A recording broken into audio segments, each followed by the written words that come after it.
Vivemos a época mais conectada da história e também a era mais solitária.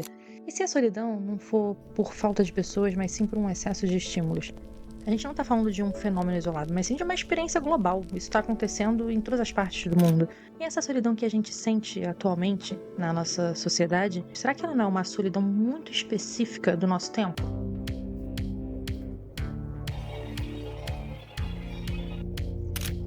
A gente tem a solidão real e a solidão imaginária. O que é a solidão real? É você não ter vínculos, é você não ter relações, você não ter conexões, você se sentir desamparado. Só que assim, hoje em dia, nós estamos vivendo algo que fica ali no meio do caminho. Por quê? Ao mesmo tempo que a gente está fisicamente sozinho, isolado, muitas vezes em casa, a gente tem muita distração, a gente tem muito entretenimento e a gente tem também acesso a muitas conexões com pessoas diversas do mundo inteiro, se a gente quiser. Então é como se a solidão real fosse mais objetiva, enquanto que a solidão imaginária, ela é mais subjetiva. Na solidão imaginária, que é mais sutil e moderna, a pessoa ela tá cercada de interações digitais, fala com todo mundo online, recebe mensagens, curtidas e notificações, mas ainda assim sente um vazio. É a solidão de quem tá conectado, mas não tá em relação. A solidão real, a pessoa não tem vínculos. E nem na solidão imaginária ela tem vínculos. O que ela tem são ilusões de vínculos. Então, trocar uma ideia, jogar a conversa fora, não é algo tão difícil hoje em dia. Você consegue conversar. Inclusive, tem até aplicativos agora com esse tipo de solução de encontros de pessoas com o mesmo estilo de vida, que não é só para namoro, não, tá? É para amizade mesmo. Pessoas que fazem encontros semanais para fazer amizade e ainda assim há relatos de muitas pessoas que não conseguem estabelecer vínculos a partir desses encontros. E por que que antigamente, quando a gente tinha bem menos conexão, bem menos opções, pessoas que eram, assim, aleatórias na nossa vida e que muitas vezes eram completamente diferentes da gente, no estilo de vida, no gosto, no pensamento, e ainda assim as pessoas pareciam ter vínculos mais fortes?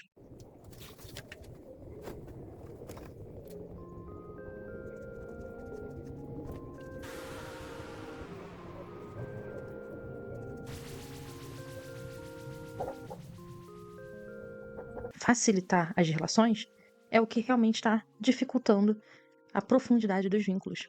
É que nem os aplicativos de namoro, que agora também se estendem para aplicativos de amizade.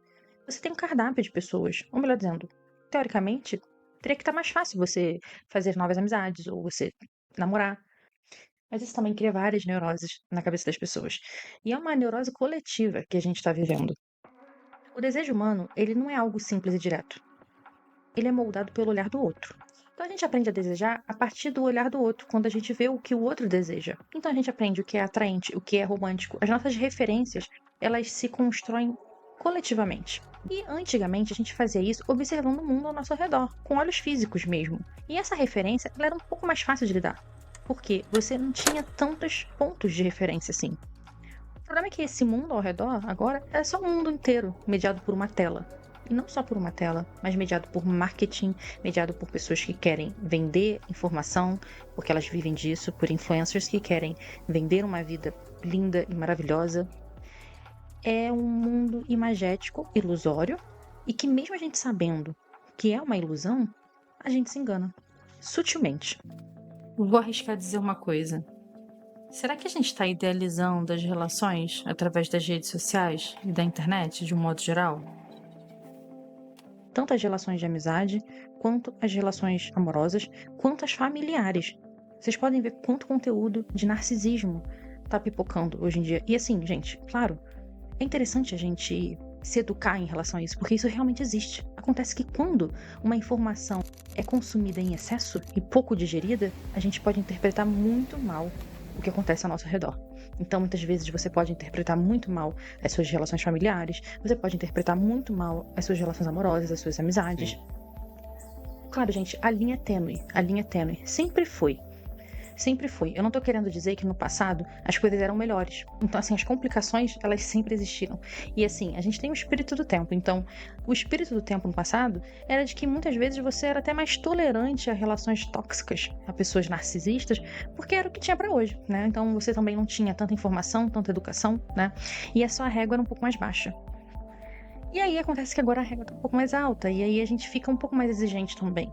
E isso, como eu falei, é uma linha tênue que pode beirar um pouco a neurose e levar ao isolamento. Sem contar com aquele lado de que, além de você ter muita informação, né, essa infoxização, né, que é esse esse excesso de informação que você não consegue digerir, que você acaba às vezes achando problema em tudo, você também começa a achar mais problema na sua vida porque você vê lá a perfeição da vida das pessoas, né? Ou de como as coisas deveriam ser. Como deveria ser o sexo? Ele deveria ser assim, o sexo no casamento, por exemplo. Como que deveria ser um namoro? Um namoro deveria ser assim, assado. Quais viagens você deveria fazer? Quais países são mais interessantes que aquelas pessoas estão fazendo? Então, antes de você desbravar um país, antes, sei lá, no máximo você via blogs de roteiro de viagem. Hoje em dia, você faz a viagem, é toda a imersão por vídeo no YouTube. E aí, quando você faz essa escolha, já é baseada em muitas referências da internet. Muitas mesmo, não tem tanto elemento surpresa. Então você fica o tempo inteiro com uma certa sensação de inadequação.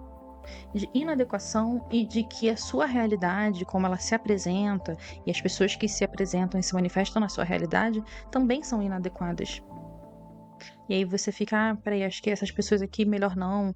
Ou você acaba ficando com uma certa preguiça de rever amigos antigos. Tudo isso causa essa solidão psíquica. O que acontece com essa solidão psíquica é que a pessoa não se sente só apenas porque ela tá sem alguém. Ela se sente só porque acredita que a vida dela está aquém de um ideal. Um ideal que foi construído por algoritmos. Os algoritmos estão definindo muita coisa na nossa vida.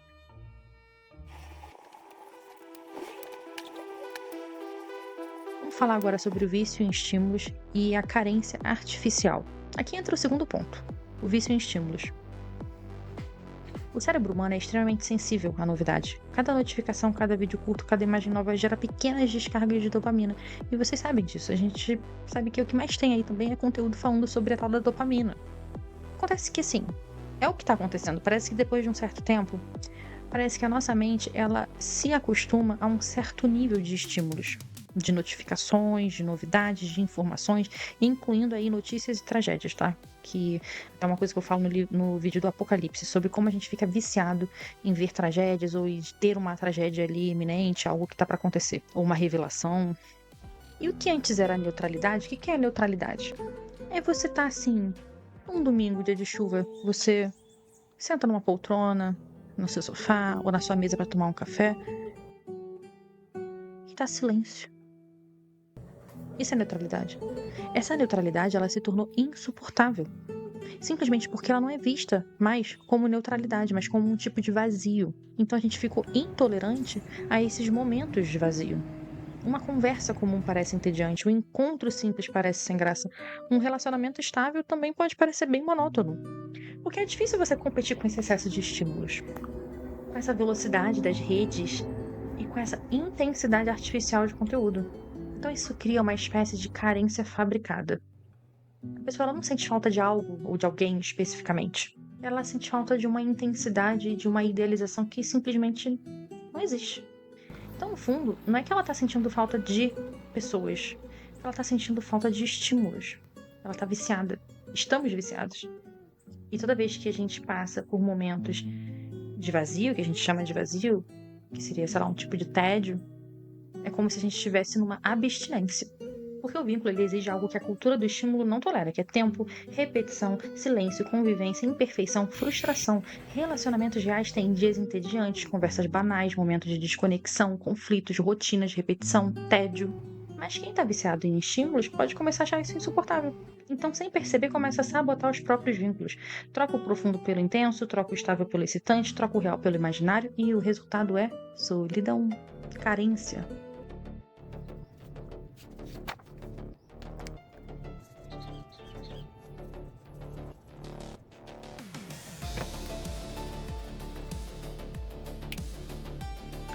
Como que o problema é a solução?